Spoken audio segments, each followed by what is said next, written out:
What's up, my beautiful, diverse American people?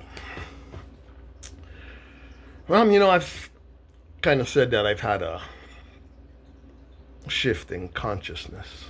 I did a video on that. I also want to touch upon a realization. Actually, something that some of us have known for a very long time.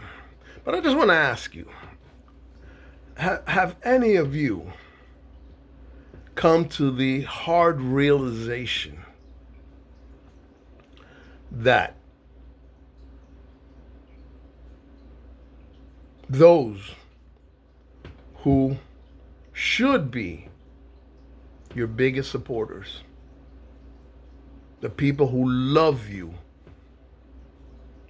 agape, selflessly, because of how you are to them, what you've done for them, how you've empowered them throughout their lives, how you've tried to make a difference for the better in their lives, yet only focus on bad things.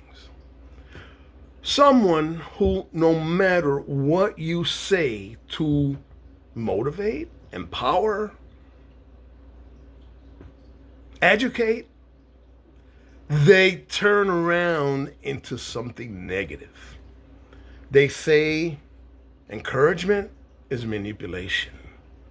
They say educating is talking down to them. They say being supportive is being pushy. Now, my question is, someone who feels that way for everything you do, no matter what it is, they're always going to look for the negative, look for some way of deriding what you do, of lessening, of minimizing you as a human being. My question is, does that person love you? Should you continue to love a person who feels that way about you? And not just feels it, shows it, experiences it, expresses it in every opportunity they can, unless they need something from you. They need something from you, then they're cordial, they're nice, but the second you try to call them on something, you're a terrible person for trying to call them out on something they're hurting you with, or hurting someone you love with. So those are, a couple of questions that I would love to get some of your feedback on. Does someone who constantly is against you, someone who, for all practical human reasons, in all cultures throughout the world, someone who should be your biggest supporter and only wants to see you fail. From the second you announce you're doing something, the first thing out of their mouth is that it's never gonna work. You're not gonna do it. That even though you do remarkable, spectacular things, they don't care. They're not gonna show any kind of appreciation towards you. And it's blood. I'm talking about blood. Not a friend, not a marriage, I'm talking about blood. Does that person love someone who they can only find negative things in everything they say, no matter how beautiful, how positive, how encouraging, how much of yourself you give? It's never enough. Does that person deserve your love? And I'd like to know. Thank you, guys. I love you. Crazy and Impossible, The Empty Continent, is kind of my regression into that little boy that I talk about, that was that first boy in the hoodie, sitting in the corner, minding his own business, in his own world, developing, creating, just immersed in his own mind as his coping mechanism for literally not fitting in anywhere. I just wrote a letter to someone saying that I am an unloved, unwanted, unremarkable, remarkable human being who traffics in the crazy and impossible. Because if it wasn't crazy and impossible to think that a brown, Latino, middle of the road, poor, unremarkable human being could ever rise to be the president of America is the definition of crazy and impossible. That's why I named it that. But like I said, I traffic in the crazy and impossible. And one of my cousins, I know he follows and I know he listens to this, said to me one thing when I was a kid that stuck with me forever. And my cousin, I love you, bro. You were absolutely right. When you said this, you were absolutely right. I didn't really understand it at the time, but over the years, I accepted your wisdom. And that is, I don't remember what I was talking about or what I was thinking about or what I was doing, but I remember that you turned around and snapped at me and said, you know what your problem is? You don't know how to think small. And he was right. I don't know how to think small. And that's why I say I traffic in the crazy and impossible. And my love is bigger than what little small-minded people can ever begin to process or understand because of their own narcissism, their own self-hatred, and the hatred that they've been infected with by hateful, malicious people. So my love is bigger. My ideas are bigger.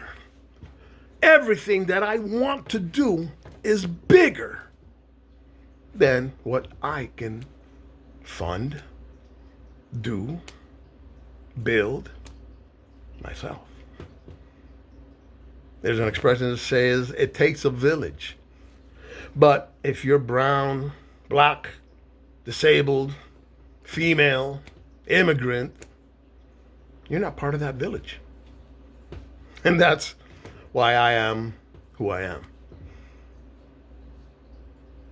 That's why I say I am an unloved, unwanted, unremarkable, remarkable person who solely is fueled by love. Everything I do is driven by love, whether you understand it or not, whether you accept it or not. I'm not going to change. I'm going to continue to love every single one of you, even the ones that hate me for saying that I love you. Doesn't matter to me, because my calling comes from somewhere else. Those dreams, those vivid dreams that I had of sitting in the White House, behind the Oval Office, in the desk, the visions that I have of universes, of worlds beyond our own comprehension, are not from this realm. There's no other explanation. We know that our consciousness continues. We know that our energy does not end when our bodies can no longer conduct the electricity to keep that energy inside it. That energy moves on, continues, transfers. And that is what we dream. That energy enters our consciousness. When you see something that you say, oh, that was a ghost, that was a vision, those were our realities intertwining and coming into each other. So in this reality, I am unloved. I accept it. It's not going to change what I do. It's not going to change what I say. It's not going to change the content of my character. Because it's my mom's fault. I blame her. We always go back to blame the mother. Yeah, psychology blames the mother. I blame my mother. My mother raised me to love. I was a single boy, single child, like I said. In my own worlds, in my own mind. She was a single mom, worked her ass off in a sewing machine, a teamster actually, a member of the International Ladies Garment Workers Union for over 20 years, proudly. So I support unions. But she was the one who, for her own shortcomings, for her own fears, for her own love, told me and convinced me that I didn't need brothers or sisters because my cousins were my brothers and sisters. So she taught me to love everyone as family, as brothers, as sisters. As a kid, actually it's in my book, Baseball Artistry, I wrote about the fact that when I was a little boy, this guy back here, Mickey Mantle was my brother. In the Bronx where we lived, you can see the glow of the lights of Yankee Stadium. And I loved baseball. I mean, it was everything to me. Still kind of is. But Mickey Mantle was my brother. I lived that. He was my brother. I would want to go to the stadium to see my brother play. And she would have to take me outside and walk around and because Mickey Mantle was my brother. I didn't know he was white. I didn't know I was black, brown, Latino. I just loved. So, sadly, for those of us that at some point in your life you realize, you accept, you understand that those who should love you without hesitation don't, it's probably not on you. A lot of it is, don't get it. Some of you are awful fucking people. But some of you are not. Some of you are just loving, brilliant people who love hard and are unapologetic for it. And I'm one of those.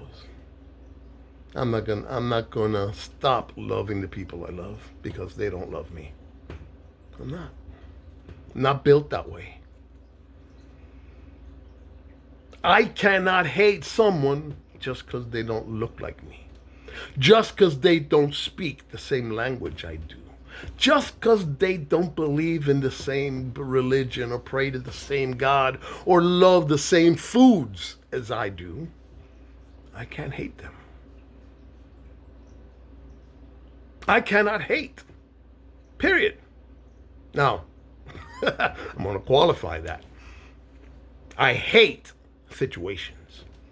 I hate actions that people take. I hate pedophilia. I hate racism.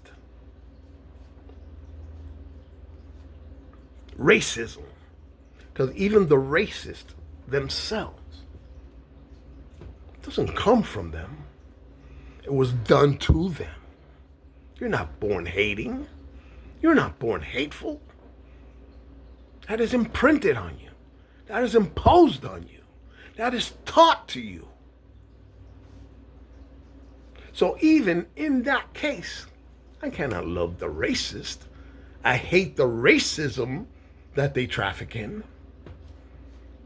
But the individual is innocent.